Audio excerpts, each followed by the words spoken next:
Good afternoon, everyone, and thank you for joining us either in person or online.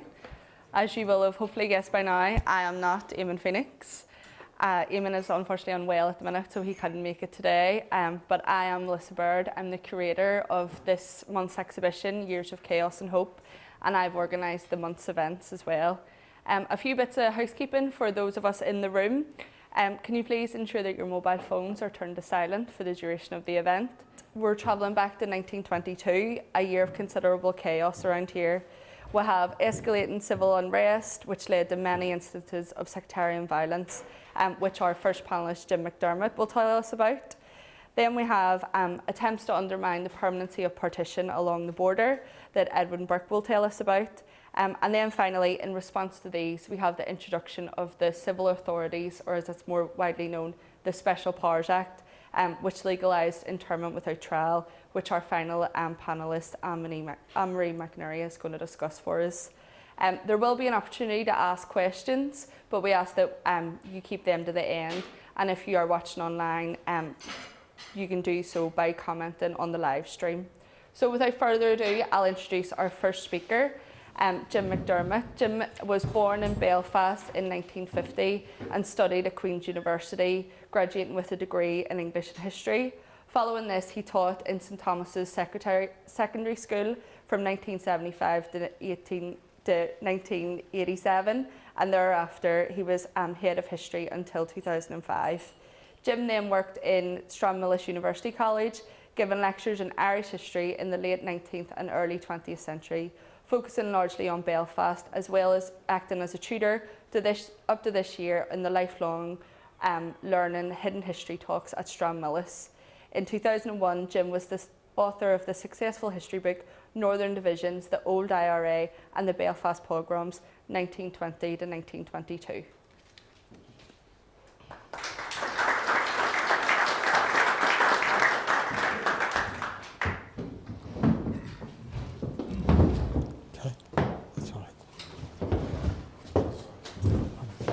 Can you hear me okay? Okay, thank you. First thing I'd like to say is the stuff that I'm using today, the PowerPoint material is Kieran Glennon's. I'm familiar with the period, and I want to make a sort of the years of chaos and hope. I'm going to start off with a sort of optimistic letter, which is part of the display. The display is very, very good. It's by James Craig. And he's saying, look, there wasn't any real bother. We never treated nationalists very, very badly. The suggestions of there was a pogrom are completely mistaken. We treat everybody very fairly here.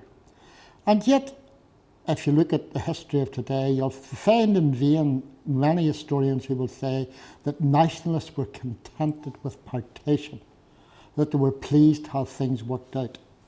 And I'd like to look at now at both points of view, not just nationalists, but unionists as well.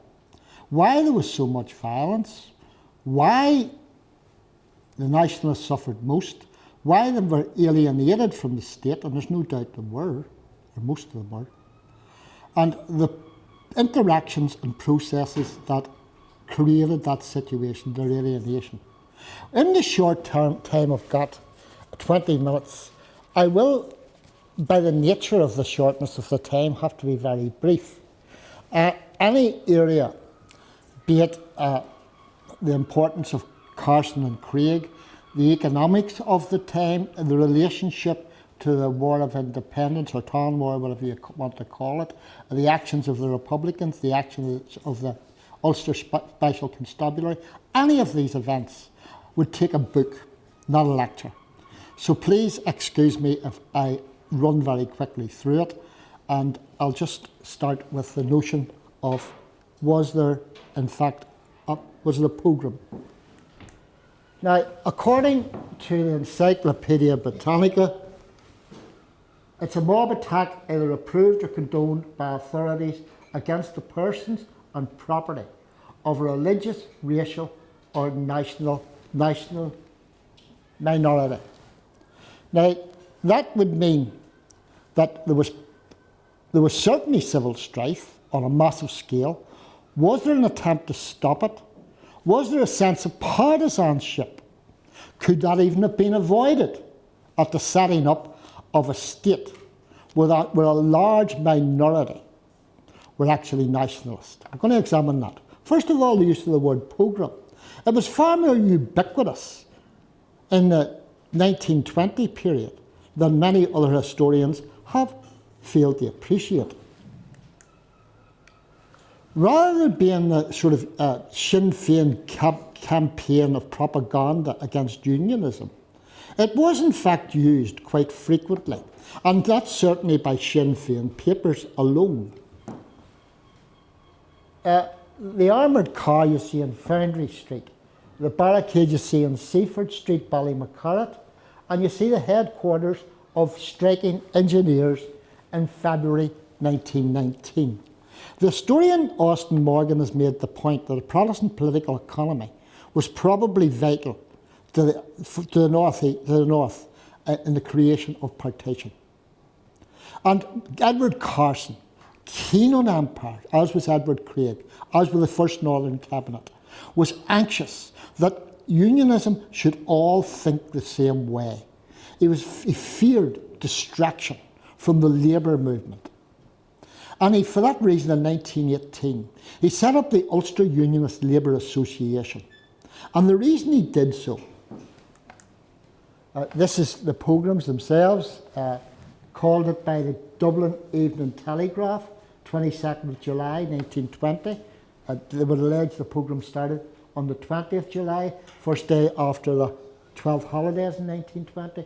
The Freeman's Journal, on the 23rd of July 1920, very much a nationalist paper, wedded to the Irish Parliamentary Party, still hoping for home rule rather than Republican. So, there was a range of people who said there was a Belfast pogrom. Why did the pogrom happen? Again, complex reasons. But there are certainly photographic evidence to show that violence was very much common in working class areas of Belfast, definitely, and the city centre. On the Cashmere Road in Clonard, the London News shows on the 31st of July a shop being looted.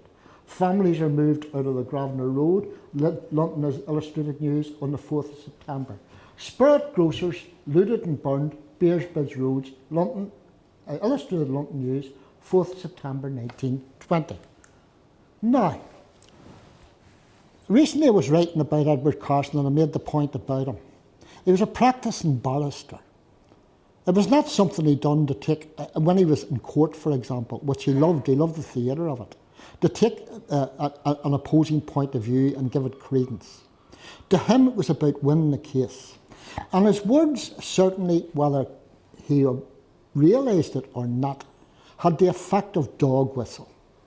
In the south and west of Ireland, following the 1918 election, there had been a rapid growth of Sinn Féin sympathy, and beginning in 1919, an armed campaign to remove a British presence, really, from Ireland, set up an alternative parliament. And naturally enough, this greatly alarmed him. But on the 12th of July, at a very, very famous speech, he said, "We must proclaim today clearly, come what will, and the consequences be what they may, we in Ulster will tolerate no Sinn Féin organisation, no Sinn Féin methods, and these are not mere words. I hate words without action." He's a very clever man. He understood the history of Belfast. He understood there had been sort of very serious violence between Unionists and Nationalists, Protestants and Catholics, if you wish. Just even 1857, 1864, 1886, 1912 being the most recent shipyard expulsions. Now, the population of Belfast was about 35,000, 365,000 around that time. Of these, 24.1% roughly were nationalist, 75 and odd % unionists.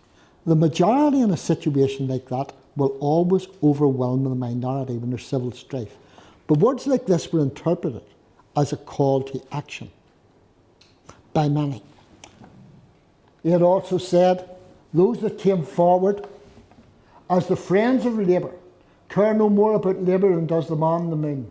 The real object and real insidious nature of their propaganda is that they mislead and bring about disunity among our people. By our people, I don't think he was including the nationalists. He meant by our people, people who approve of the Union.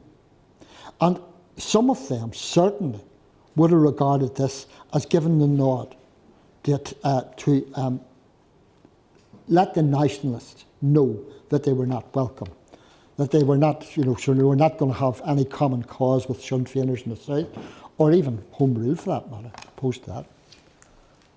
Now, what happened then? Now, remember, this is July 1920.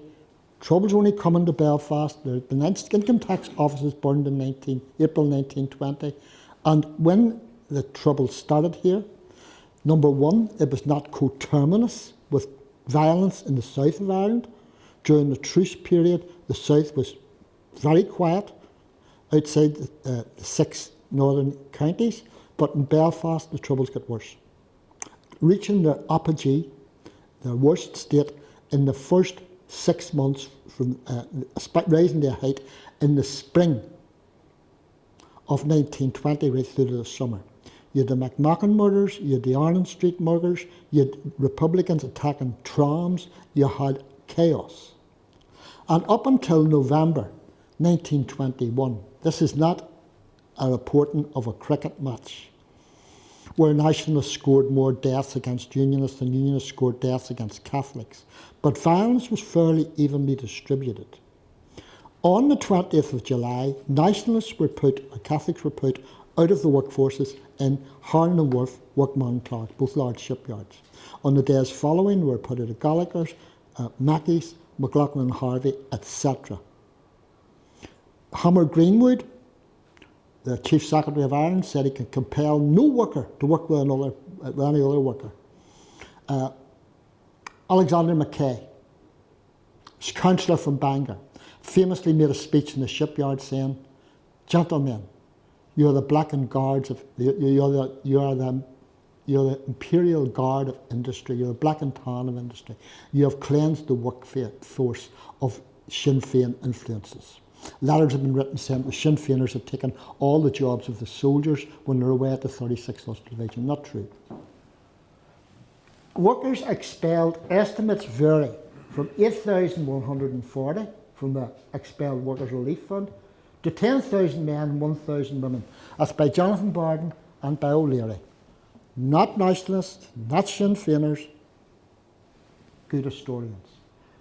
House burned, at least hundreds, more likely 1,000 plus.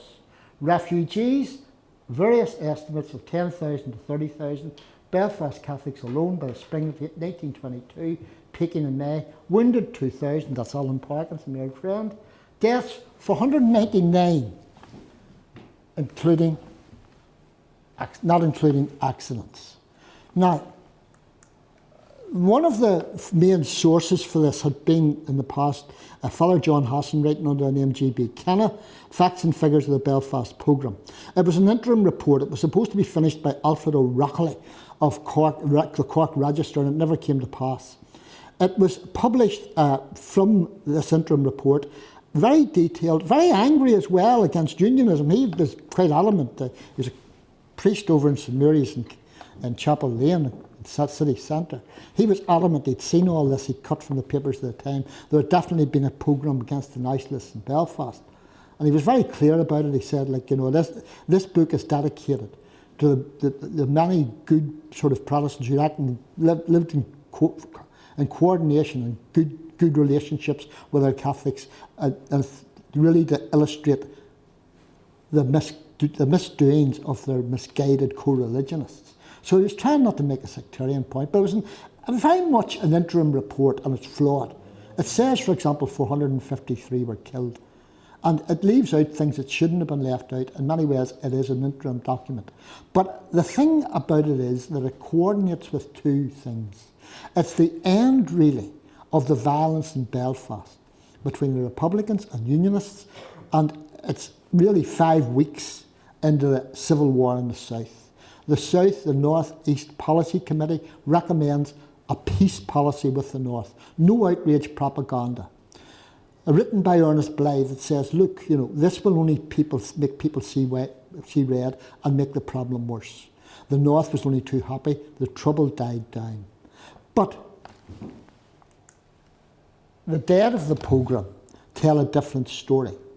For example, if you look at that pie chart, 43 Unionists were in fact killed, 43%, Nationalists 57%, male 85%, female 15%. I stress again, it's not a cricket match. Oh God, we're losing. We're getting more killed than we're killing them. It wasn't like that. It shouldn't be seen like that, I mean. But there's no doubt that Nationalists suffered a death rate far higher.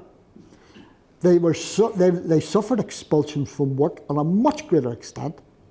Their loss of houses was greater, so they consequently felt more alienated. The facts and figures of the Belfast programme was dedicated to the fact that there were big unionist papers, Newsletter, Northern Whig, and Belfast Evening Telegraph, which were telling a different story from the Irish news of the time. And he called it a monstrous lying press that were used to distort what was actually happening in the streets, that sort of people were being alienated. And he would have made the point, he would have said that a lot of this is down to the British government itself. Because in October 1920, after the shipyard expulsions, when in the Clonard area alone, 11 Protestants, 6 Protestants, 6 Catholics had been killed by the British Army, who were just trying to stop the riot and firing, as he puts it, with a fine impartiality. But there'd been a number of deaths, very serious already.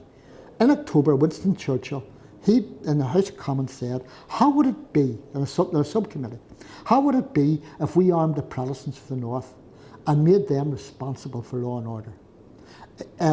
James Craig had been pushing for this for quite some time, leading unionists had been. They set up the Ulster Special Constabulary. It comprised, at the start, 5,500 A specials, mostly taken from war veterans, often the UVF, certainly the 36th Ulster Division, 19,000 B specials, and 7,500 C specials. Now, the Royal Irish Constabulary in Belfast at that time, and perhaps in the North, in all of the North, these figures are for all of the North, was only 3,000, 1/7 of the specials, and the specials grew.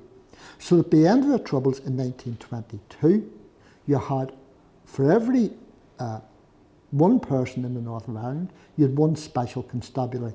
All often they did was have the right to bear a weapon, but it was very important at that time when anybody outside of the security forces were not allowed them. So, you had a problem. Oh, sorry. Just this figure here, the dead of the Belfast programme.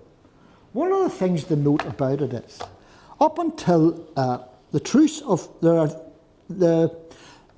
outbreaks of violence, they're fairly constant, but there are 4 that are stand out as high points.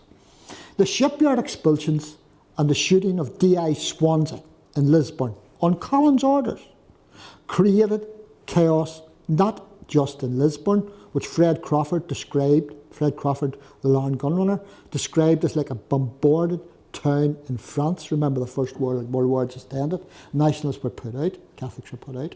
But it resulted in massive violence on the streets before the specials even were organised.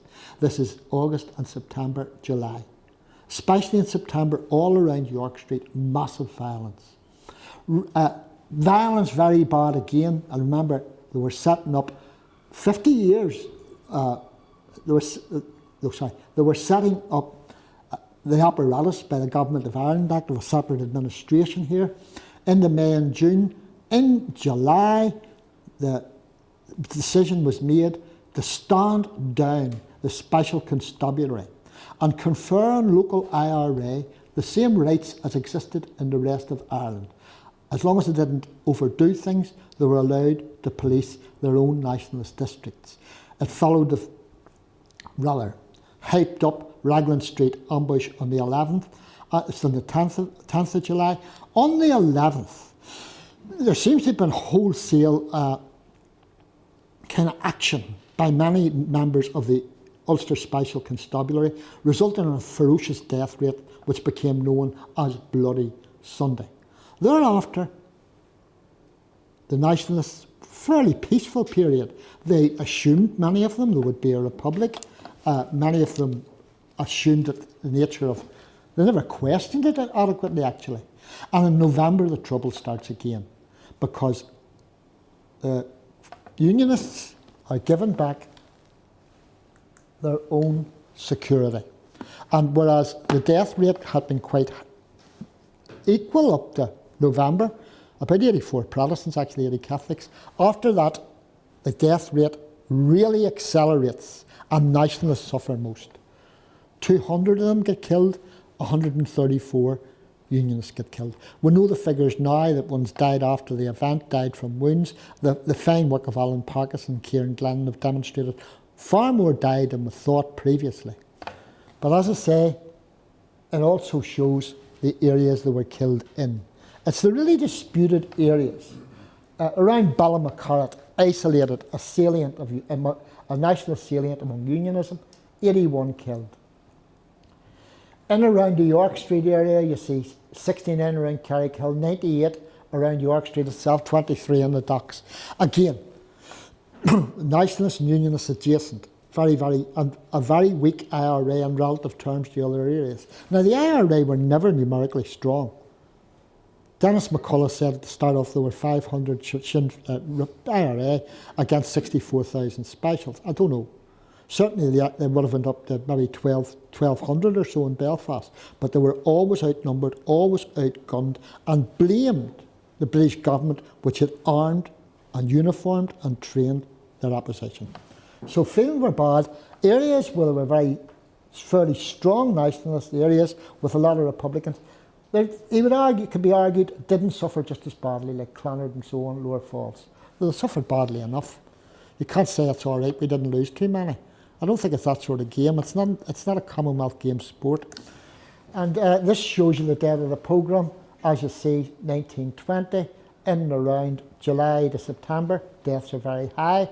In and around July, before the truce and treaty talks start, you see the figures going up again. November's the watershed. And you see the transfer of responsibility back to the Unionist cabinet and the Nationalists. This would have looked like a conspiracy, a stitch-up. The Unionists, with their support for the Empire, with their support from a very strong sort of a conservative government in Westminster, were now given as they seen it, were given permission for the Unionists to misbehave and put them in their place. And they didn't know where it would end. Hence the high rates of immigration from Belfast. Sectarianism on the part, of course, of bomb attacks on shipyard workers the 22nd, 24th of November. One of which wasn't met. 4 died in one, I think 3 in the other. These are people just did their day's work. Nobody can justify that. The date of the Belfast programme, again you see, as you go through, this is 1922, the most violent month of all. No trouble, well there's trouble in the south, there's isolated incidents, but nothing on the scale of Belfast. Where you see the killing rates going up. Attempts are made at peace, there's 2 Craig Collins pacts made, both can't be held, both blame the other. The fact of the matter is that for Nationalists, if you read contemporary accounts of the Nationalist paper now, they were reduced to a state of terror. They always assumed that in some way the South would come to their aid. In actual fact, the date of the Belfast programme shows 203 Nationalists, 133 Unionists. But the kill rate's far greater for Nationalists because there's so much less of them. They only comprise a quarter of the population. And the end of the programme is, I'll leave it to Anne Marie, the prison ship Argenta, and all too many refugees. It left a legacy which endured. It can be argued that nationalists misread the situation. This was never the intent of the government. That James Craig's article was to try and pacify things, move forward, let's create hope. In actual fact, for most of the nationalist population at the time, so grievous were those 2 years that they always suspected there was an element of malice in it, that there was a moving hand behind it. Thank you.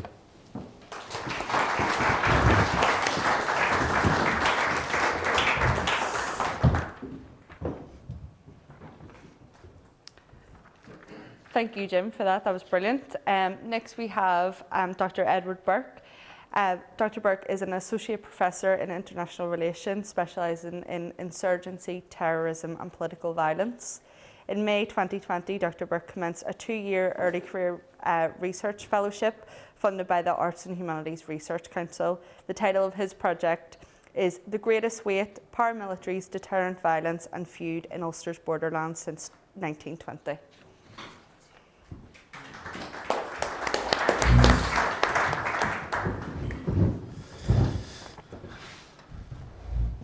Thank you very much. I'm delighted to be here. It's a great honour to speak at such a prestigious place in Belfast. I suppose I'll just start off. So my talk is very much going to be focused on the British Army itself, and indeed mostly going to be focused on the British Army on the border, and also how the British Army sort of interacted with James Craig's government in 1922, but also its cross-border relations as well with the embryonic National Army. I think it's important at the outset to say that, I mean, a lot of attention clearly with the centenary kind of talks about how very obviously how unhappy nationalists were with the settlement here and partition. But it also should be underlined, of course, that many unionists were deeply unhappy as well, extremely angry with the Anglo-Irish Treaty of 1921 and violently opposed it. And indeed, that was very much a theme of James Craig over the ensuing months, that he was being constantly outflanked by the kind of more plebeian working class sort of labour movements that were not necessarily under his control. And so that was a useful sort of, I suppose, chip for him to use. And that's one of the reasons he said he couldn't implement, for example, the Collins-Craig Pact, was because he was under threat and had been threatened. There is actually some evidence to show that that is accurate, that, senior leaders in what was Jim referred to as the Ulster Imperial Guards, for example, a sort of very well-armed paramilitary group made up largely of ex-servicemen, particularly from the Royal Irish Rifles. They did threaten him, and they said they would turn, quote, 3 yards of steel at Stormont if they didn't get their way and he didn't scrap the Boundary Commission, of course, which had been established under the Anglo-Irish Treaty, and of course the Council of Ireland, which they also particularly disliked. So there is a conversation going on within loyalism, unionism that is quite interesting in this time. And I think although Craig protests a bit too much sometimes, I think to suggest that he's entirely in control of all these tectonic sort of plates within unionism and loyalism is not accurate either. It's a very fluid situation and a very dangerous one, potentially, for James Craig and even his Minister for Home Affairs, the much criticised Sir Richard Dawson-Bates. So on the morning of the 11th of February 1922, 19 constables and a sergeant of the 8th class of the Ulster Special Constabulary travelled to Enniskillen from County Down via Monaghan in the Free State. Only 6 of the constables were armed, and shortly before 5 p.m, the train, as many of us know, pulled into crossed the new border between Northern Ireland and the Free State, and it stopped shortly afterwards in the town of Clones, where the specials disembarked, and where they were supposed to board a connecting train to Enniskillen. And the appearance of the specials south of the border was, of course, remarkably ill-timed. Days earlier, the Monaghan pro-treaty IRA had kidnapped a number of prominent Fermanagh and Monaghan loyalists as a reprisal for the arrest of the Monaghan footballers, the IRA volunteers who had been captured on their way to Derry and arrested and detained on their way to Derry during a few days previously. So shortly after 5:35, shooting broke out between the IRA and the specials. Matt Fitzpatrick, the leader of the IRA in Clones, and 4 A specials were killed. 9 constables were wounded. 7 other constables were taken prisoner by the IRA, and these were held for more than a fortnight. The Loyalist reaction in Belfast to the Clones incident was explosive and contributed to the most violent month-long period of sectarian murders in Belfast in the 20th century. Events on the border then and Belfast were part of the same crescendo of violence and escalation. Another example, of course, is that after the murders of the McMahon family and Donegal native Edward McInerney on 24th of March 1922, there was a spate of sectarian reprisals against Protestants in the Buncrana area, where McInerney was, of course, from. National Army General Sean McOwen was sent to the border area to prepare for new operations in the north. And in one incident in Pettigo, McOwen crossed the border, ripped down the Union Jack from the Belfast Bank on the northern side of the village, crossed back over the border bridge and dragged the flag behind his car for Pettigo's loyalist inhabitants to see. A British government memorandum observed that crimes committed by an undisciplined and poorly led Ulster Special Constabulary in Northern Ireland had direct implications then for loyalists living in Donegal, who were, quote, in a more grievous condition than in any other part of the 26 counties. A large proportion of the maltreatment they received is openly stated by the nationalists to be in retaliation for the conduct of Special Constabulary in NI. Not so well known, of course, is that a group of British soldiers were also present at Clonus train station on the 11th of February.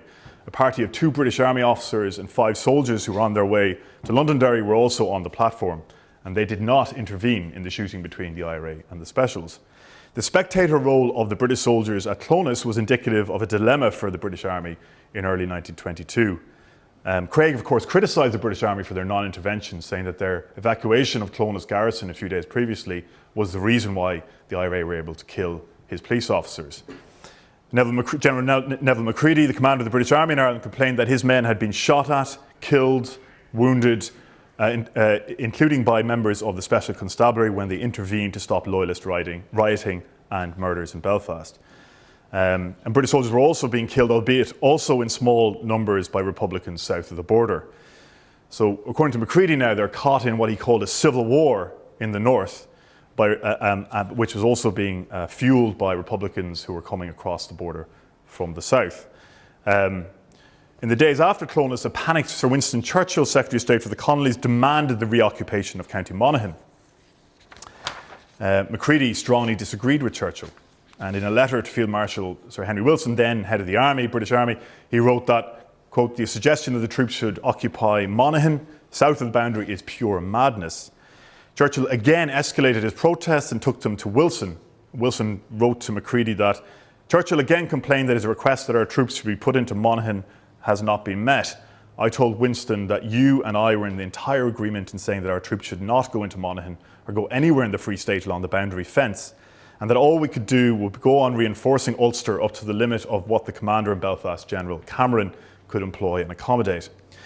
These reinforcements then brought in February 1922 brought the British Army presence in Northern Ireland up to 5,000 by March 1920. By the following month, a figure that would increase again up to just over 9,000, albeit very briefly, after the IRA's northern offensive in May 1922. Churchill may have had his own personal reasons for the reoccupation of Monaghan. He wrote anxiously to the chairman of the provisional government, Michael Collins, a few weeks later, that his aunt's home, Castle Leslie in Dallaslough, had been occupied by the IRA and that his aunt was seriously ill. Castle Leslie wasn't actually occupied, but Churchill claimed not to know that. Churchill was also an enthusiastic supporter of Operation Basil, the very unfortunately titled operation, in terms of which was the response to the IRA's northern offensive and the occupation of Balleek in May 1922. Of course, Basil Brooke was the county commandant of Fermanagh, so they could have chosen a slightly better name. But if they wanted to, sort of be seen as maybe impartial in that part of Ulster. And again, of course, Churchill had a personal connection to Pettigo once more because the Leslies were the major landowners in the village of Pettigo in County Donegal, and indeed Churchill had visited the place as a child, as he recalled in his letters. This was the most dramatic moment. The IRA Northern Offensive and Operation Basil was the most dramatic moment of an otherwise stuttering, poorly organised IRA activities along the border at this time, for various complicated reasons that I don't have time to get into right now. In terms of sort of a lack of momentum in Monaghan, a lack of movement in parts of Donegal, but we don't have time to get into sort of the National Army IRA politics of this time. But suffice to say, the Belfast IRA were particularly disappointed with the lack of energy or initiative on the part of the National Army when it came to the Northern Offensive. The British Army called in after the IRA's Northern Offensive when Craig's security advisor, Major General Sir Arthur Solly Flood, complained of, quote, the unpreparedness of the Special Constabulary to undertake the operation. However, the British Army's initial plans to occupy Camp Finner, Bundoran, and thereby close the Ballyshannon Gap and seal off Donegal were rejected by Prime Minister David Lloyd George. The more limited operation, the seizure of Pettigo and the reoccupation of Balleek between 4th and 8th of June was, from the British Army's perspective, of course, a success. There were very few casualties on either side. 15 prisoners were taken in total, including 2 officers, 2 National Army officers, and the Lancia car a Lancia car was also recaptured on 28th of May. A Lewis gun was also recovered. So, operation done. But Prime Minister David Lloyd George was, however, very alarmed. It was obvious to him that the Free State government, while going through the motions of threatening Craig's government to shore up their support among Republicans, were far from serious in their actual intent. Lloyd George wrote to Churchill that he was very disquieted by recent events. They were, quote, being rushed into a conflict, one provoked by Henry Wilson and De Valera. Henry Wilson was, of course, now advising Craig on security in Northern Ireland, and Lloyd George had a very dim view of Henry Wilson. The presence of a very small National Army garrison of Pettigo on 4th of June was evidence that, Lloyd George said, that Collins was not serious about war against Northern Ireland. Londonderry was threatened as Londonderry was not threatened as Craig was claiming to the British government. So therefore, the 2 British Army brigades, very large, almost 3,000 soldiers, who conducted the elaborate manoeuvre with at Pettigo, made the British, quote, look rather ridiculous. Macready had told Lloyd George that the threat of military invasion, quote, is a farce and overstated for political reasons. Lloyd George then warned Churchill not to be manipulated and to come down from, quote, the high ground, not to come down from the high ground of the treaty to fight in the swamps of Lough Erne. So he chastises Churchill for following Wilson's, listening too much to Wilson and not listening enough to Macready. And oddly enough, Wilson and Macready are good friends, but Macready believes that Wilson is quite biased because of his Irish loyalist background, his Ulster heritage as well. So Macready is really going contrary to what Wilson is saying in Parliament, and even what Wilson was saying before his retirement as head of the army in February 1922. So to understand Lloyd George's attitude, however, we need to consider the British sort of position, our British strategy and British geopolitical interests really in 1922. Really, in terms of, if you look at the War Office files of the Secretary of State for War, Worthington Evans, if you look at his papers at this time, Ireland is really only a very small portion of it. He's much more concerned about the Middle East, and he's much more concerned about the overstretch of the British Army in terms of dealing with situations like Silesia, potential conflict between in Anatolia, with potential conflict with Turkey, and really Ireland is a drain on troops that they need to solve quite quickly. And even Wilson acknowledges that before his retirement, that really they need to find a way, and hence the Ulster Special Constabulary was an answer to the British Army not willing to put large amounts of soldiers in Ulster. They don't want to do that, particularly after the treaty. This is about getting them out of Ireland, not putting them back in. Now, the British Army, the second point is that the British Army, so the Ulster Special Constabulary is born out of those kind of geopolitical interests. They want to send the British Army elsewhere. And by June 1922, of course, the police in Northern Ireland number 1,100 RUC, 5,500 A Specials, 19,000 B Specials, and 7,000 C1 Specials. Now, the British Army are very concerned about the C1 Specials because they're veterans and they're good fighters, right? And they're very experienced. And they're largely drawn from the Ulster Imperial Guards. So a combined figure of 32,600 versus a sort of British Army fluctuating figure between 5,000 and 9,000 means that sort of take on the Ulster Constabulary and the potential of a serious conflict breaking out between the British Army and the Specials is going to be extremely difficult, and something that they need to consider given their overstretched interest in Europe and the Empire and elsewhere. So, and when violence does begin, when there's serious violence does break out between British soldiers and loyalists, really at the brigade level here in Belfast, 15 Brigade are constantly appealing for more troops. But then you look at London at the discussions, and they're basically saying we cannot get sucked into. Yes, we know the police are carrying out quite a lot of murders. Yes, we know that we have massive discipline problems. Yes, we know this is creating a toxic civil war environment.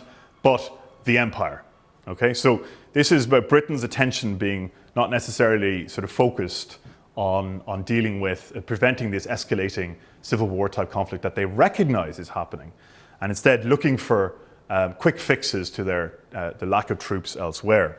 So, from London's perspective, the Special Constabulary is, by 1922, seriously undisciplined, involved in large-scale criminal activity, and, quote, according to Craig's advisor Tom Jones, out of control. But Jones also notes in a memorandum for Lloyd George that Craig has amassed formidable forces, and he notes that they easily outnumber our soldiers in Belfast. He says that the government of Northern Ireland has succeeded in assuming the military functions specifically reserved to the British government simply by calling their forces, particularly the C1 specials, police.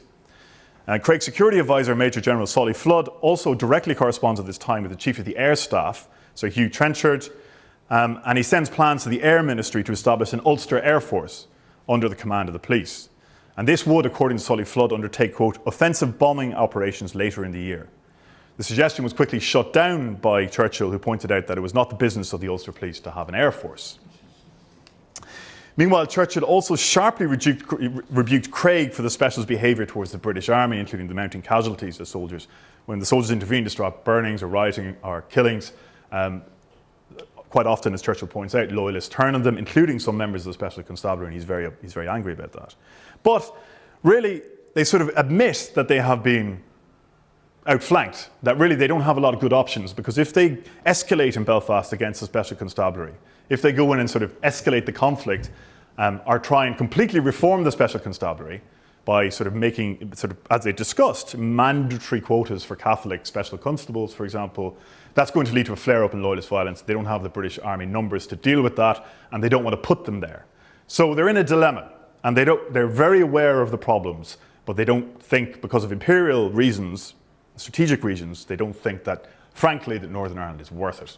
That's the conclusion. So, of course, after the Collins-Craig Pact in March 1922, there is also an agreement to set up an inquiry into the murders that have taken place. The Dublin Castle, British officials in Dublin Castle say that Michael Collins has agreed that there can also be inquiry into events that have happened in the Free State as well. Atrocities have been carried out there, particularly against Protestants. But actually, by June, a senior British official, Sir Stephen Tallants, recommends to Lloyd George that they should give up the idea of a commission of inquiry because it would only aggravate Northern Ireland's conflict in his view. And so it gets dropped. Craig doesn't want it anyway. And of course, then Craig also pushes against the Boundary Commission as well. The Army is also sending London quite alarming reports about that Craig's loyalist opponents are quite strong. And that this is genuine, and that they actually say that Northern Ireland could turn, quote, loyalist Bolshevik. It's a pretty awkward description, but the fear of working class loyalist radicalism was very real among the British Army in Belfast. I'd say thirdly, of course, we need to pay attention to British Army relations with the embryonic National Army, and the Civil War, of course, did change things. British assistance was vital in terms of providing weapons, ammunition, of course, to the National Army. And we can't overlook that. So, of course, the government in the South is preoccupied with winning the Civil War, needs the British assistance to do so, and is very distracted and incoherent then on its northern policy. So then finally, the IRA in Belfast, of course, called what is essentially a unilateral ceasefire in June 1922. According to Belfast Commander Seamus Woods, quote, "We stopped burning, and that really saved us, for the Civil War broke out below, and if the Orangemen had been quick, they could have wiped us out." The price of this has just got too high now. The danger after the killing of William Twaddell MP, for example, the backlash from loyalists, the level of violence, the type of violence that they're using is so horrific that this is genuinely sort of an auction. This is terror working in terms of having a political effect. Let's be frank. The IRA don't think that they don't have the numbers, they don't have the strength to compete with that type of escalation, and so they back down. So Republicans and Nationalists were outnumbered, and of course the end of the IRA's campaign then, the effective end of it at least, meant that the British government's focus in Belfast, always insufficient, increasingly shifted elsewhere. The Ulster Special Constabulary was eventually whittled down in 1924, of course, and later the A Specials were disbanded, the C Specials were disbanded, but major reforms to encourage Catholic recruitment, which were urged by British Army officers here in 15 Brigade in Belfast, who said, I can quote a report saying, if we don't deal with the Special Constabulary now, this will come back to us in decades to come. Well, that was very true in terms of, sort of saying, if we don't reform the Special Constabulary now, this is not going to go away. This is a subsequent generation who's going to have to deal with this. And that was very prophetic from 15 Brigade. But of course, they're not in control of British imperial strategy. They're not, they're not chief of the Imperial General Staff. But some of the officers here are astute in recognising the problems. They're also losing soldiers who are getting killed, shot sometimes by special constables, by loyalist paramilitaries. They know what's going on. They're not blind to it. And to some extent, it is also true to say that if it wasn't for the presence of some of the battalions here in Belfast in 1921-22, if the British Army hadn't successfully intervened really at various times, casualties would have been much, much higher. So they are taking casualties, and maybe they're not doing enough, absolutely, but they are not immune from being horrified and being, the soldiers on the ground are pretty appalled at what they see. And there are appeals going to London saying that you need to solve this because we're creating what is going to only become a cyclical conflict that's not going to go away if we don't carry out the political reforms that are necessary here. The army, of course, however, were relieved. Ultimately, when violence died down, they quickly forgot about their extreme irritation, their protests in March and April, the evidence that they sent to London of atrocities committed by police officers. They quickly forgot about this and they sort of moved on. And they actually got quite used to quickly sort of just being the aid to the civil power role. And this is very typical of an institution that is a globe-trotting institution. It just goes to the next place. And so soldiers come here for a short time. They may try and have an effect in terms of recognising some of the dynamics of conflict. They also, I'm not trying to say the British Army didn't, as Jim was talking about, they also did sometimes kill civilians. This is not a lecture that's trying to say that the British Army were in any way not to blame for some of the civilian killings in Belfast. But they did sort of, once the violence dies down, the institutional memory goes. They sort of forget very quickly about Northern Ireland. Senior officers move on away from Belfast. They do other things. And ultimately, Northern Ireland goes completely out of the consciousness of the British Army until 1935.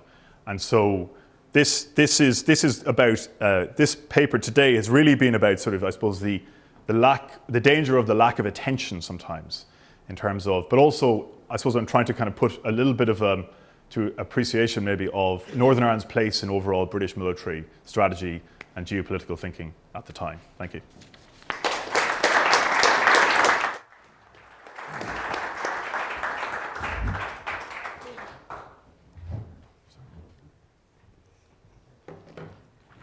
Thank you, Edward, for that. That was brilliant.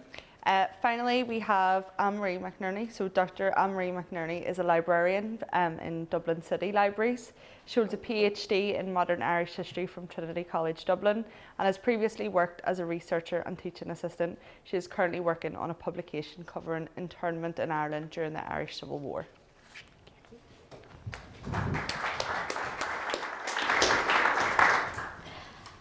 Okay, thanks very much. I just want to thank Melissa and everybody in the Linen Hall for having me here, and thanks very much for the invitation, and you're all very welcome.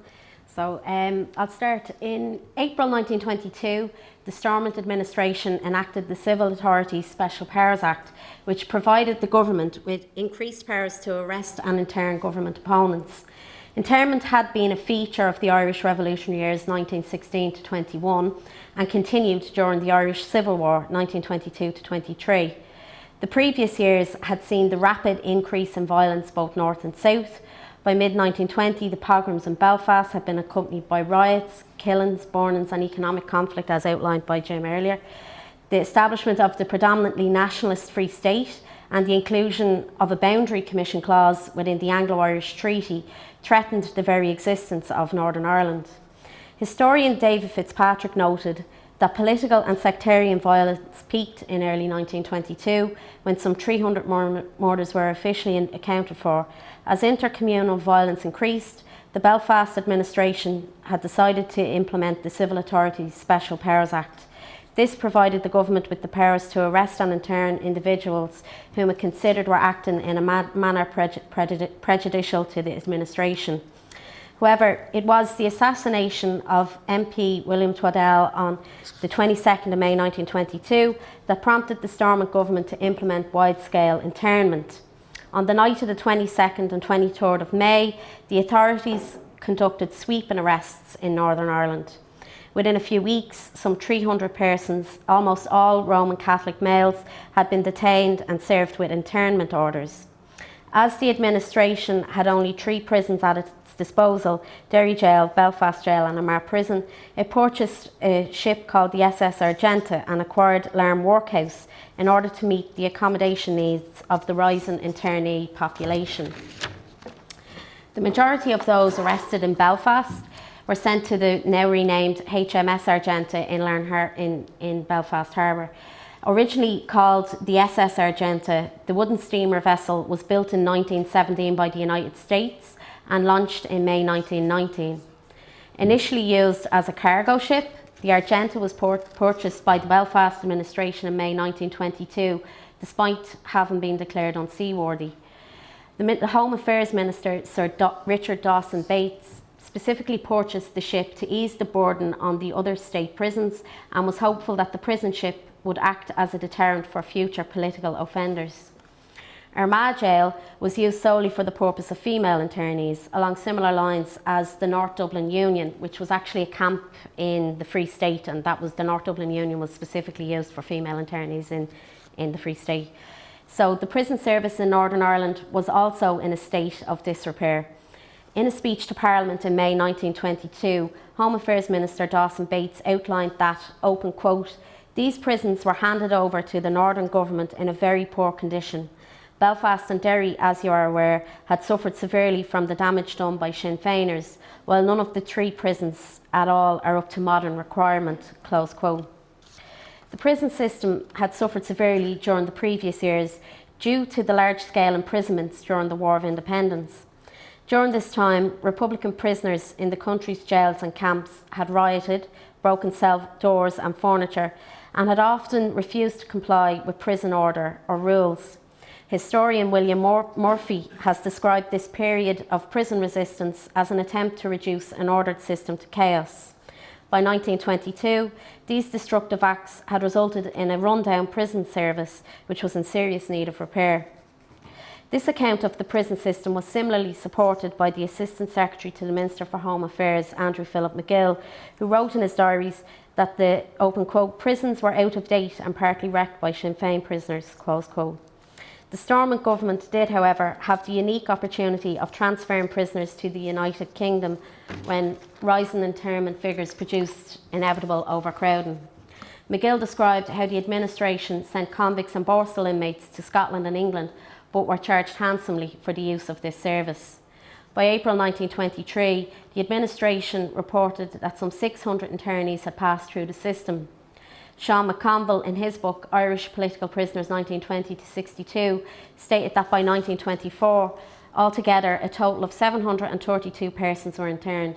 They were drawn from across Northern Ireland as follows: Belfast 217, Antrim 26, Armagh 72, Down 98, Fermanagh 64, Derry 75 and Tyrone 180. So the Stormont administration generally arrested the well-known Republicans in Northern Ireland. However, instances of false imprisonment sometimes occurred, and there were many individuals interned even though their families had little to do with nationalist politics. These persons may have been singled out for simply living in a predominantly nationalist area or being associated with well-known IRA men. Ulster Unionist Party MP for East Belfast, Thomas McDonald, highlighted one particular case in Stormont in which 2 men were arrested in May and interned without trial. McDonald received a letter from the concerned parents of the internees who had been kept in prison for months on the Argenta and were now transferred to Larne Prison. The parents lamented that, open quote, "My family never took any part whatsoever in politics, and we think it heart-rending to have our boys locked up there without a specific charge being lodged against them," close quote. So while Stormont primarily did arrest and intern Catholic nationalists during these years, historian Robert Lynch has noted that the 300 internees originally taken in the first 2 days of internment, only 12 were Protestant and around half of the IRA members were arrested. There was also a number of instances of unionists being interned due to anti-state activities. The Home Affairs Ministry raised particular concern regarding one specific group, which the Secretary of Home Affairs McGill stated were in this group 25 very troublesome men from the Argenta and the equally troublesome UPA prisoners who were the Ulster Protestant Association. The UPA, which was described by the Secretary to Northern Ireland Government, Colonel Spender, as the murder gang, was one of the most violent of the Loyalist forces in operation at the time. And from September 1922 onward, Loyalist violence in the region increased. There was an initial reluctance among Stormont politicians to intern Loyalists, but Dawson Bates did agree to arrest and intern extreme Loyalists if it was necessary. Military advisor to Northern Ireland, Solly Flood, also acknowledged that raids and internment of Loyalists would be necessary, but remarked that there were only 150 such individuals. Historian David Bonner has noted that in 1922 there was a spate of sectarian assassinations attributed to the Ulster Protestant Association. Of the 700 prisoners that were interned in Northern Ireland, less than 20 were Loyalist UPA members and the vast remainder were Republican and Nationalist. The internment of Loyalists in Northern Ireland by a Unionist government was something of an embarrassment for the administration. During the following years, 1922 to 25, most of the Loyalists who were interned left Northern Ireland, with many emigrating to Canada and Australia. Also, the internment of Loyalists in Northern Ireland by a Unionist government in some way echoed the decision made by the Free State government to intern over 13,000 anti-treaty IRA prisoners in the South during the Civil War. Denise Klein-Rickard, in her book Internment on the Prison Ship Argenta, noted that the majority of prisoners interned on the Argenta in Northern Ireland were in fact pro-treaty, unlike in the South where the majority of internees were anti-treaty IRA. However, in 1922, both states faced armed opposition from different ideological groups, be they Unionist or Republican, and in both cases the new states chose to contain the growing threat through internment. So once internment was introduced, there was political and practical issues to consider when operating imprisonments. So Dawson Bates decided not to reopen internment camps on the basis that they were more convenient for internees, since it allowed prisoners considerable freedom of movement. Thus the prison ship was seen as a greater deterrent, and Bates stated that many of these internees have been accustomed to enjoying the luxury of an internment camp, but I think they find that things on board a ship are not quite so pleasant, and many try to avoid going on the ship. One advantage of using a ship as a place of internment was that it allowed the government to completely isolate the internees from the mainland, which ultimately separated the men from the immediate community. This greatly reduced the possibility of internees interacting with members of the public by shouting from their cell windows or putting their hands through bars. It also lessened the chances of escape attempts, as reported by Denise Klein-Rickard in her study of internment. Wire fencing was erected around the Argenta deck to prevent internees jumping ship and swimming ashore. One disastrous but memorable escape attempt occurred when internee Chuck Brown decided to bore a hole in the side of the ship, only to discover he had made the hole below sea level. Fellow internees had to hold him against the deluge until the warders could get it repaired. The Argenta effectively limited the number of possible escapes which were specific to the prison environment. Throughout the implementation of internment, the prisoners' conditions were subject to Section 23 of the Special Powers Act, Northern Ireland 1922. This act outlined the conditions of internment for untried persons, which specified that they could receive letters and parcels. In addition, they would have to make their own beds, clean their room and passageway, and keep their furniture and kitchen utensils in order. They were permitted to smoke in certain areas and were allowed to obtain newspapers and books at their own expense. The food available in Northern Ireland's jails was rationed along similar lines as the Free State. The recommended diet for internees was bread, margarine, store-about and tea in the morning, cooked meat, potatoes, cabbage for dinner 3 days a week, and pea soup and corned beef 2 days a week. For supper it was tea or cocoa and cheese, bread and milk. In the South, in the Free State, the menu was almost identical, except that prisoners in the Free State were provided with butter as opposed to margarine in Northern Ireland. And furthermore, in a move that was clearly a concession to the predominantly Catholic nationalist internees, the prison system in Northern Ireland served fish on Fridays, while internees in the Free State only received bread and vegetable soup for dinner. However, while the administration outlined the policy for conducting internment, criticism of conditions soon followed from nationalists in both the Free State and Northern Ireland. A list of various injustices in Derry Jail was published in the newspaper, which ranged from no food parcels to solitary confinement. It was also reported that there was no proper toilet facilities and the use of tobacco and cigarettes was prohibited. Time and again, the same issues arose concerning food, exercise and sanitation. Internees in Derry Jail also complained about the lack of adequate exercise and close confinement, and that they were only allowed one written message a week. It was stated that the Derry prisoners' daily meals were often scant and ill-cooked. Criticism of internment conditions was widespread throughout the Civil War in Northern Ireland. On the Argenta, substandard conditions were also reported. The men were said to be huddled into 7 pens or cages on the middle deck. Food was apparently of the coarsest possible description, badly cooked and served to the men as if they were animals. The cages were at meal times said to present a zoo-like spectacle. The latrines and urinals were at each end of the deck, open at each end of the deck, and there was an adequate supply of water. As a result, the internees succumbed to various ailments, ranging from constipation, diarrhoea, vomiting and violent headaches. The internees requested a dietary system, but it was denied, and it was stated that no visits were allowed.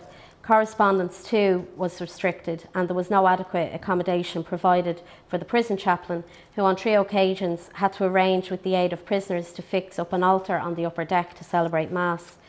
Treatment and conditions remained a major topic of discussion among nationalist communities and within the Stormont administration.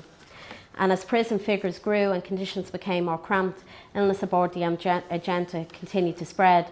Denise Klein-Rickard highlighted some of the possible reasons for the outbreak of disease.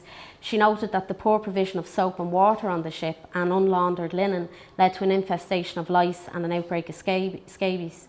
Some men were too embarrassed to report their infections, which in turn increased the level of contagion. Pulmonary disease, tuberculosis, kidney infection and pneumonia were among some of the illnesses affecting the internee population in Northern Ireland. Infectious disease rose as the number of those in prison increased, and by early 1923 Dawson Bates had to defend the administration in Parliament. And he told Stormont that, open quote, "I have before me certain figures which show the health of the prisoners. We have had no deaths. Where prisoners require operative treatment, they are at once removed to Victoria Barracks, where, through courtesy of the General Officer Commanding, facilities have been placed at the disposal of my department, where the best possible surgical treatment is available," close quote. While Dawson Bates confidently boasted that there were no deaths from illness during internment, there was ample evidence that some of the internment centres were overcrowded. In Belfast Jail, the beds were said to be dirty and some prisoners were sleeping on the bare floor without bedboards, and there were 3 men to a cell. Overcrowding in Northern Ireland was not limited to prisons alone.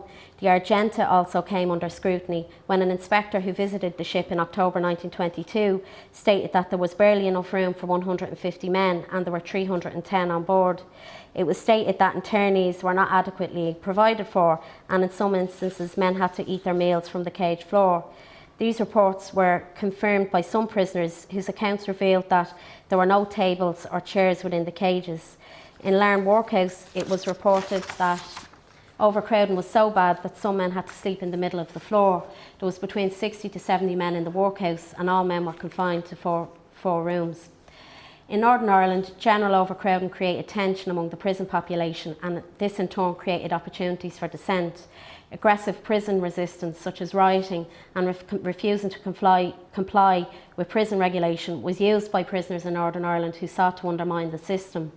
The Stormont administration regularly countered this behaviour by transferring the unruly prisoners to different jails and depriving them of certain privileges that untried internees were entitled to under the Special Powers Act. In October 1922, Dawson Bates transferred one such prisoner, Brian O'Neill. He was removed from Larne, where he was causing a great deal of trouble for the guards. He was sent to Belfast Jail, where he was not permitted to smoke nor supplied with books or newspapers. He was only allowed 2 hours exercise a day and could not send or receive any communications or parcels or be visited by persons except with permission of the minister. Further disturbances on the Argenta urged Governor Drysdale to strongly recommend that action be taken against another faction of unruly prisoners, and within a week the men were recommended for a transfer to Belfast Jail. However, prison politics played a part in delaying the transfer when the Governor of Belfast Jail lodged a strong protest with the Ministry on the basis that the men's presence would upset prison discipline in Belfast. As a result, Governor Drysdale was asked to hold back on the transfer. However, by mid-November, the internees presented further problems, and Governor Drysdale advised on their removal from the ship as quickly as possible. The transfer was eventually arranged on the 16th of November 1922 and the men were removed to Derry Jail. So the civil war in the Free State ceased in May 1923, but internment levels remained high throughout both the Free State and Northern Ireland in the aftermath. In 1923, there were still some 752 people interned in Northern Ireland. By October, a series of hunger strikes spread throughout the country for the mass release of Republican prisoners. In the south, some 8,000 prisoners took part in the hunger strike, while in Northern Ireland, there were said to be some 500 prisoners on strike by November. The internees on the Argenta also participated in this mass hunger strike. By the weekend on the 27th of October 1923, there were around 157 men from the Argenta on strike. In order to divide the internees, the prison staff recruited the prisoners' commandant James Main and 3 others who were not on strike to prepare food for the ship's internees. Privileges were extended to those who did not participate in the hunger strike, such as the granting of personal visits from family members. The prison administration removed water from the cells of those on strike and withdrew smoking privileges. This created division between the men who were on strike and those who were not. Irish volunteer John Shields recalled that eventually prisoners who participated in the strike were removed from the Argenta to either Belfast Prison or Larne Workhouse. Shields, who did not participate in the protest, remained on the boat. He recalled that 100 men went on strike and were taken to Belfast, and the men who later broke their strike were returned to the boat, while some of the strikers were sent to Derry Jail. The strike was finally collapsed in November 1923, and the last remaining HMS Argenta internees were transferred to Belfast Prison, Derry Jail and Larne Camp in January 1924. So just to sum it up, I'll just do something on the aftermath of internment, so a brief section on the aftermath for prisoners. So in the aftermath of internment, many Northern Irish internees found themselves facing issues such as poverty, unemployment and emigration. This created a good deal of tension along the border region, as the poor level of financial aid led to some ex-prisoners to conduct robberies in order to survive. In December 1923, the commandant of Dundalk Barracks wrote to GHQ reporting a series of raids which he suspected were carried out by ex-prisoners. He stated, open quote, "During the past week, from the 10th instant, there have been vague rumours floating around this area regarding petty larceneries, etc. in country districts. Encouraged by the initial success, the perpetrators have come to Dundalk town, and on the 17th and 18th instant, they succeed in getting large sums of money by armed robbery. The serious feature of these moves is that a number of the ex-prisoners whose homes are situated in the 6 counties territory have been released." Quote. The volatile situation which existed in Northern Ireland was also noted by Charlotte Despard, who campaigned for the release of internees through the Women's Prisoners Defence League. Despard was a socialist, a suffragist and a Sinn Féin activist, and was a founding member of the Irish Women's Franchise League. She was also a pacifist who became involved in various nationalist causes during the revolutionary years. By the end of the Civil War, she was active in prisoners' rights issues and wrote of the plight of Northern internees in 1924, stating that "We are having much difficulty in finding work, food and shelter for our ex-prisoners, especially the 6 county men." In her diary, Despard captured the desperation felt amongst the newly released internees and noted how the great labour, especially for the 6 county men, is that they can neither return home nor get work here. Some are literally starving. Close quote. And Despard's comments were also a direct reference to the way in which the release policy in Northern Ireland had operated from 1923 onwards, the release policy from prison, I mean. Throughout 1923 to 24, an advisory committee was set up to assess certain internees' suitability for release. A pattern emerged whereby some prisoners were granted release unconditionally, while others were freed on certain conditions. The conditions of release were outlined in a written undertaking, which internees were obliged to sign and provide their assurance to remain within the boundaries of certain counties or leave Northern Ireland completely. In some instances, internees agreed to stay within the boundary of certain counties, while others migrated to the newly established Free State.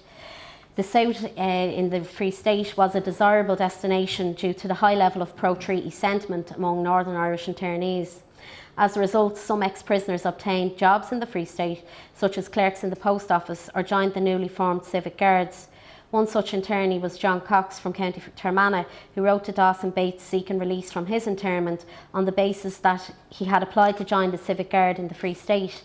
he mentioned that he, open quote, had been invited to appear personally in the depot in Dublin and had specifically educated himself to join the Guards, close quote. In August 1923, Cox agreed to leave the Six County region and signed an undertaking which stated, "I intend, if released, to cross the border and work in the Free State. I want to join the Civic Guard. I would sign an undertaking to leave Northern Ireland." The Stormont administration agreed to his release on the condition that he would leave Ulster for 2 years. So in concluding, the government of Northern Ireland, like the Free State, had neither the time nor the resources to decipher the dangerous Republican from the moderate or innocent bystander. Once a person was interned, they were assumed guilty and treated accordingly. Both states endured overcrowding in their prison system and suffered criticism from their opponents regarding the conditions of internment. However, one cannot forget that the Stormont Parliament was fighting for survival during these years, and as crime figures relate, violence, arson, murder escalated during these years. In general, Stormont did intern the well-known agitators and those who opposed the greatest threat to state security. One such internee was Andrew Corrigan, who authorities described as a dangerous individual, terrorising people in his local area, so much so that they were afraid to give information about his movements. It was men like this, I suppose, that the Stormont government feared would collectively topple the administration. It is therefore quite likely that in their haste to arrest and intern the hostile element within Northern Ireland, innocent people were interned in the confusion. In the aftermath of internment, many prisoners were forced to leave Northern Ireland or suffered exclusion orders from certain counties. For internees unlucky to be trapped by the fear and suspicion of these years, emigration became a necessary, if unwelcome, option. Thank you.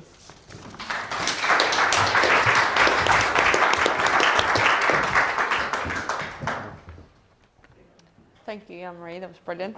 And if you are interested, on the first floor of the library, we have actually a copy of the directions to the persons unturned, which kind of go over and let you see exactly all those kind of meal restrictions that were enacted under the Act. So now we have around 20 minutes maybe for questions. So if anybody watching at home wants to ask a question, just pop that in the chat box and we can get started. Does anyone have any questions from the floor? Yep. Happened then in the end to the Argenta? The Argenta, yeah. Actually, I was looking into that. It was they when the internees left, I think it was sold. And I know that it was technically unseaworthy, so it probably shouldn't have really have been considered for as a place of interment in the first place. And it was made predominantly of wood, but as far as I remember, it was sold, I think. Yeah. So it wasn't renamed Alrada at some later point, no? I'm not too sure now. No, that's a different ship, so Yeah.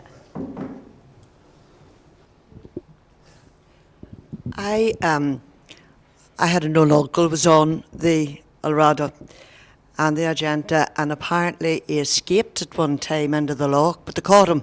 You know, he was able to escape. There doesn't seem to be any records of that at all, of any escapees. Now, he was caught again, you know, but I think he'd done it twice. do you know what's the name? Dickie Glenn Holmes, Richard Glenn Holmes. Yeah, he was actually apparently in the 20s one of the most wanted men in Southern Ireland. You know, there's reports in that. Yeah. And he was all about 5'2" tall. You know? So, you know, there doesn't seem to be any stories about the escapes of the ship like that. Thanks. Sorry, just briefly, could I ask a question about Carson, yes, please? You mentioned the Loyalist violence. In 1912, at the time of the expulsion from the shipyards, a good many of the shipyard men went on the rampage in Belfast and looted pubs. Now, it has been said, I don't know how true it is, that one of the reasons why Carson supported the formation of the UVF was in order to control Loyalist violence, to instill some discipline on these people. I don't know, do you feel if there's any truth in that? It's good to see you again, by the way. That's a long time. I think, from a nationalist point of view, they would say, well, they would say that, wouldn't they? You know, this is an excuse to. Carson's line was, "Oh, we've these terribly unruly people. If we're not careful, they'll do terrible things. Let's give them guns and give them uniforms and see if things are all right."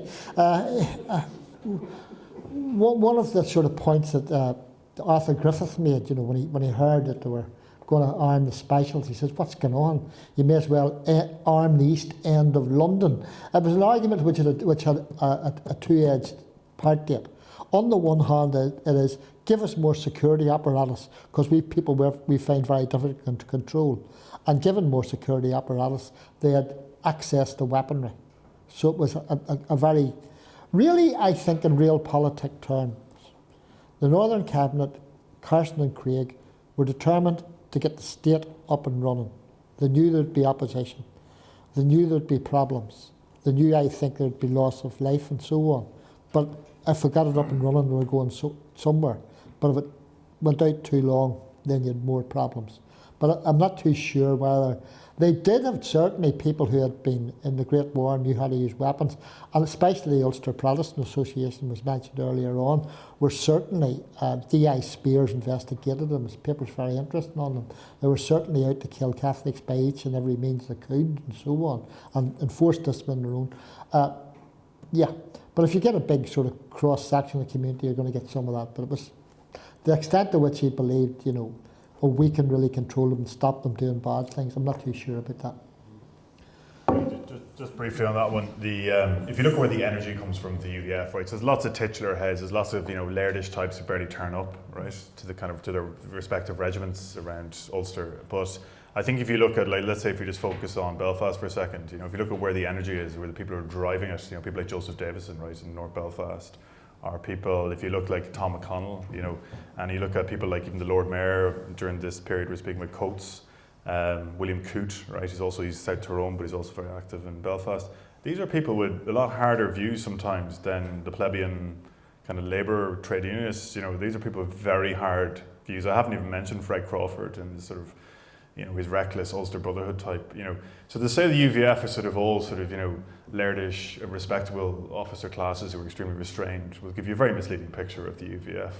Actually, I think what happens in the First World War is that the great levelling experience of conflict means that a lot of junior, late entry officers or non-commissioned officers come back to Belfast, and they've seen how some of these lairds kind of behave in the battlefield and not always impressed. And so what you do see is in 1921 is that the UVF actually is a diminishing force, which Crawford's very upset about. But it's partly due to the fact that, again, war sort of provides the soldiers know the better types are, and they tend to follow them. And that's actually, for me, what makes the Imperial Guards actually quite dangerous, is that they're often led by the most decorated soldiers in the British Army from Belfast. And they're led by late entry officers. These are professional soldiers, very capable. And so actually, to some extent, Craig recognises that the UVF is done. It's lost its authority because people like Davison, McConnell and others switched their affiliation from the UVF to the Imperial Guards in 21. And that's why the C1 specials are so important for Craig, because he needs to co-opt these people because they're genuinely dangerous.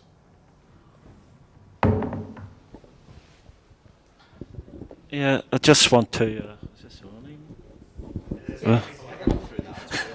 Okay. I just want to know about Nixon, what role he was. He seems to have been suspected in a lot of the violence that went on at that time. There's a file on him that the IRA in Belfast put together where they have a very low regard for him.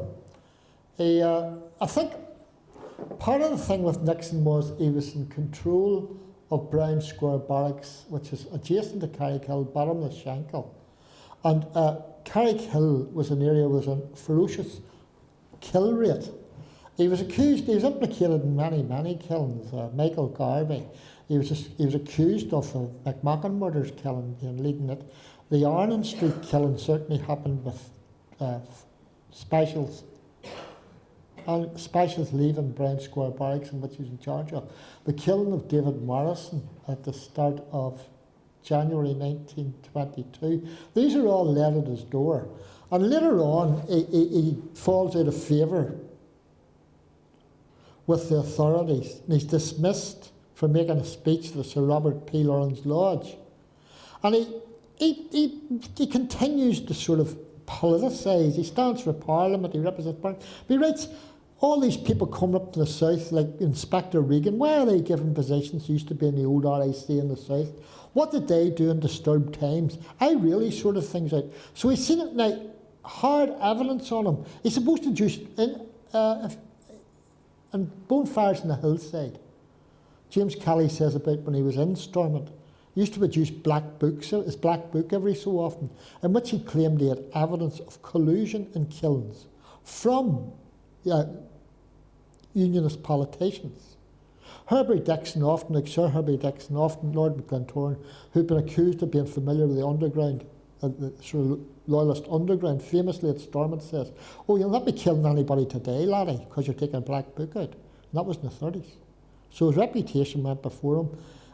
He certainly sued people that claimed he'd done things and couldn't come to conclusive proof.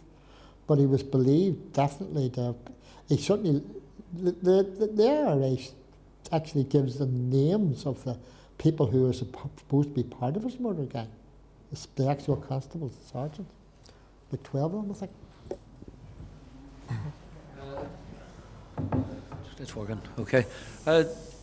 One, Jim, and you say about Father Hassan or G.B. Kenna, the book Belfast Pogroms. Now, I understand that literally what happened then was that when it was wrote, he sent it down to Dublin or down to the Free State to be published. But that what actually happened was that in the end, a lot of them were destroyed. 18 was held on, and it wasn't until sort of the near 50s or 60s before it was released. Could you say anything there? Okay. But there's actually a copy in the Linen Hall Library, you're right. People disputed the existence of the O'Connell Street Press, which actually published it. There's an article by Kieran Glennon about that. It existed already, I was talking to him in Phoenix about it, but it was a kind of low level, or it went out of business shortly after it. It was to be published in the start of August. Collins himself commissioned it. He was killed on the 22nd of August. But on the 1st of August, they had set up a North-East Policy Committee in the Provisional Government in the South. Their spokesman tends to have been a Protestant, actually, Ernest Blythe, who said, all this propaganda will go against us. It'll only make people see red and make the situation worse. And we're also, he was in the business very much, as the provisional government was, of setting up an institution, a state in the South, a government in the South, and he didn't want this book to be used as propaganda by the anti-treaty IRA to gather round trying to bring all Republicans together with a common enemy. And that was the reason he gave for not publishing it. He didn't dispute it, he did pulp it. There were 18, one given to Archbishop McCrory, one given to Joe Devlin, which he left in the House of Commons, and one is preserved here. It's preserved here, mercifully. But there's no doubt about it, some elements in the Free State, like our late friend Basil, don't mention the war. Okay, we probably have time for one more question, if anyone. No? Okay, well, can I ask you to just join me again in thanking all of our speakers today? It's been really fascinating.